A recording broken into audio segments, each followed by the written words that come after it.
Anak-anak kita tidak butuh orang tua yang selalu benar. Mereka butuh orang tua yang belajar dari kesalahan. Apa sih sebenarnya yang anak-anak kita lihat? Sebagai orang tua, tugas kita harus mempertahankan sikap tersebut. Karena kalau tidak, maka sikap sebagai orang tua, pernah nggak sih kalian ngerasa takut membuat kesalahan? Takut kalau apa yang kita lakukan itu tidak cukup untuk anak-anak kita? Jujur, kadang aku pribadi tuh ngerasa harus menjadi sempurna gitu loh. Karena dunia ini kan penuh dengan tekanan ibu harus begini, ayah harus begitu gitu loh ya. Nah, kalau kalian gitu juga nggak sih? Coba komen di bawah ya. Tapi kalau dipikir-pikir nih ya, sebenarnya anak itu nggak butuh kok orang tua yang sempurna. Mereka tuh cuma butuh seseorang yang hadir, yang mendengar, dan yang berusaha memberikan yang terbaik gitu loh. Kayak kita waktu kecil juga kan cuma pengen ditemenin, disayangi, didengerin ceritanya, terus kayak pengennya tuh dianggap sebagai manusia gitu loh, iya nggak sih? Dan faktanya, kesalahan yang orang tua buat itu bisa jadi adalah pelajaran terbesar yang akan dibawa oleh anak-anak seumur hidupnya. So today, aku akan bahas bagaimana kita bisa menjadi teladan bagi anak-anak kita, bukan dengan menjadi sempurna, tapi dengan menunjukkan bahwa belajar dari kesalahan adalah bagian dari hidup. Langsung aja ya, kita ke bagian yang pertama.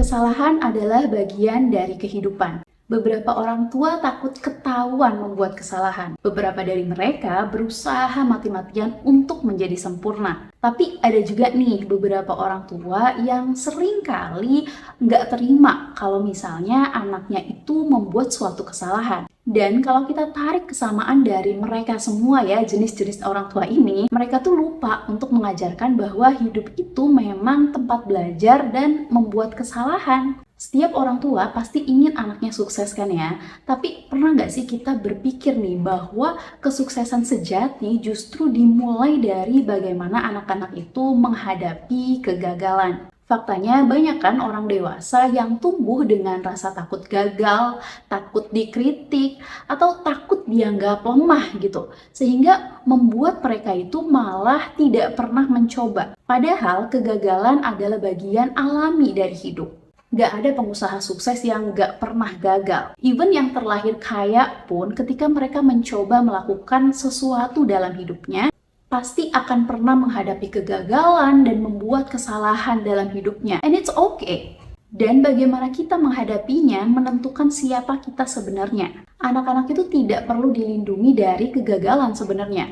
Mereka perlu diajarkan cara menerima kelemahan mereka dengan lapang dada. Misalnya nih, hal sederhananya ya, ketika misalnya anak kita gagal mendapatkan nilai yang bagus di sekolah, ajak mereka untuk melihat bahwa itu bukan akhir dari segalanya. Katakan sesuatu seperti tidak apa-apa gagal, ini bukan tentang nilaimu, tapi tentang apa yang kamu pelajari dari kesalahanmu. Yang terpenting, kamu sudah berusaha yang terbaik. Nah, dengan begitu, kita sedang mengajarkan mereka bahwa kelemahan itu bukanlah sesuatu yang memalukan, melainkan kesempatan untuk berkembang. Dan secara nggak langsung juga, kita itu mengajarkan bahwa penyesalan harus datang ketika kita tidak berusaha, bukan ketika kita gagal. Anak-anak yang diajarkan menerima kelemahan mereka tumbuh menjadi individu yang lebih percaya diri, lebih tangguh, dan tidak takut untuk mencoba hal baru. Jadi yuk kita mulai contohkan hal ini. Jadilah contoh bagaimana menerima kegagalan dengan kepala tegak dan hati yang terbuka. Jangan segan mengakui kesalahan dan minta maaf kepada anak kita jika memang kita itu merasa sudah keliru dalam bertindak.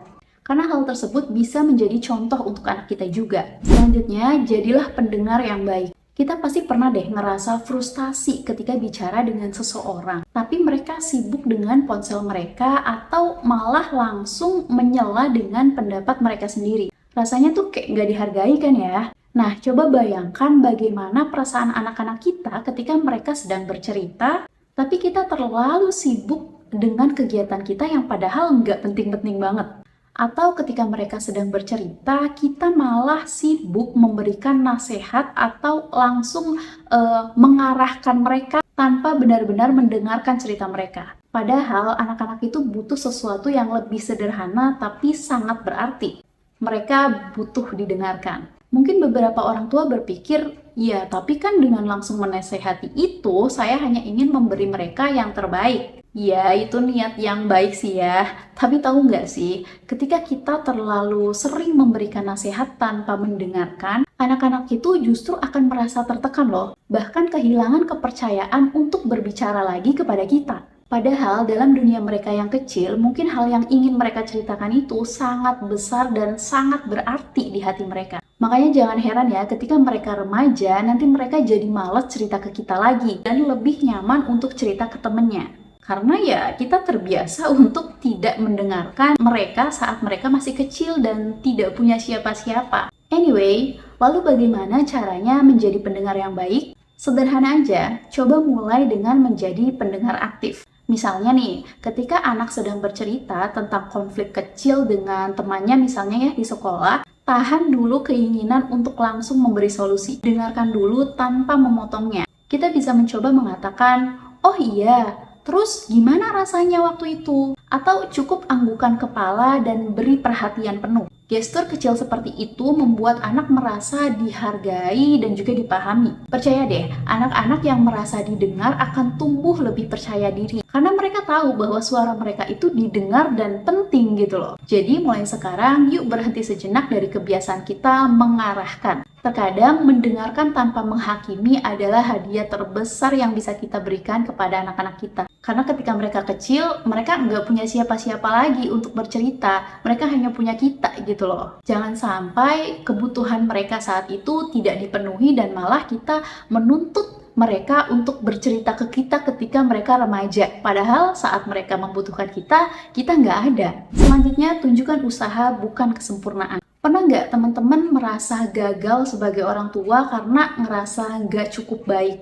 Mungkin kayak rumah itu nggak selalu rapi, kemudian sikap anak kita juga belum sepenuhnya seperti yang kita ajarkan dan harapkan, atau mungkin merasa nggak bisa jadi role model yang sempurna untuk anak-anaknya.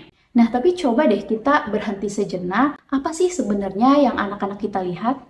Apakah mereka benar-benar peduli dengan kesempurnaan kita atau mereka lebih menghargai usaha yang kita lakukan untuk mereka? Secara nggak sadar, sebenarnya anak-anak itu sering sekali mengingatkan kita untuk lebih mementingkan usaha dan bukan kesempurnaan. Sebagai orang tua, tugas kita harus mempertahankan sikap tersebut. Karena kalau tidak, maka sikap tersebut lama-kelamaan akan hilang dari anak kita. Contoh sederhana yang membuat aku pribadi lebih sadar lagi bahwa anak kecil itu tidak butuh kesempurnaan adalah ketika anak aku tiba-tiba itu minta dibuatkan telur gulung setelah dia melihatnya di YouTube. Lalu aku yang belum pernah membuatnya berusaha mencontoh sesuai instruksi aja kan. Tapi ternyata menggulung telur itu tidak semudah yang terlihat. Alhasil bentuk telur gulung buatanku itu tidak seindah di video YouTube ya. Banyak telur yang menjuntai-juntai nggak berhasil kegulung gitu loh.